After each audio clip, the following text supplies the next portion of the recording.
Hi, and welcome to What's for Chow. Have you ever made a terrine only to have it look like a dog chewed it when you demold it? Today we're going to look at how to solve the problems associated with making the perfect terrine. This includes a revolutionary way to demold the terrine so that it is absolute perfection. Remember, you saw it first on What's for Chow. Before we continue, please remember to give us a thumbs up, share this with your friends and family, and if you haven't subscribed, please do, and ring the bell for notifications of new content. These are the ingredients we are using for our seafood terrine. 90 grams tangy mayonnaise, 30 grams tomato sauce or ketchup, 150 grams Greek or double cream yogurt, 50 grams finely chopped pickled jalapeno chili. You can substitute this for green or red bell peppers if you don't want the burn. 240 grams drained canned tuna. Drain the tuna in a colander or sieve. Do not press out excess liquid. 12 grams gelatin, or 14 grams if you're using vegetable gelatin. 100 milliliters warm water.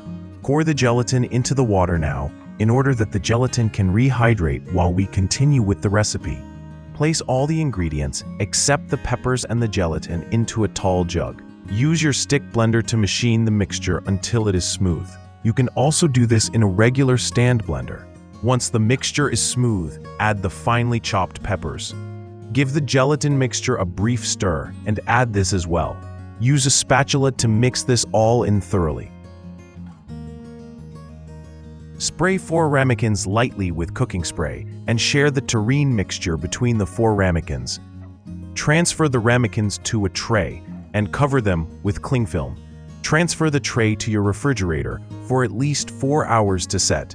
At this stage, you can leave the terrines in your refrigerator quite safely for up to 7 days. This allows you to make this dish well in advance of your party. And now, as promised, my unique method of demolding the terrine for absolute perfection. The terrine is effectively trapped in the bowl by surface tension, and mostly by vacuum. To release this vacuum, normally you would run a thin blade knife around the edge of the ramekin. Unfortunately, this almost always damages the mirror finish the terrine should have. Take a syringe, either a brining syringe like this one, or a simple disposable syringe. Insert the needle into the terrine at a 45-degree angle from the edge of the ramekin. When the needle touches the bottom of the ramekin, depress the plunger of the syringe to effectively pump air underneath the terrine. This will immediately break the vacuum and allow the terrine to slip from the ramekin when turned over. You saw this first on What's for Chow. Please share it with your friends and family. The only damage to the terrine is a tiny blemish on the top from the needle. This will be covered with garnish.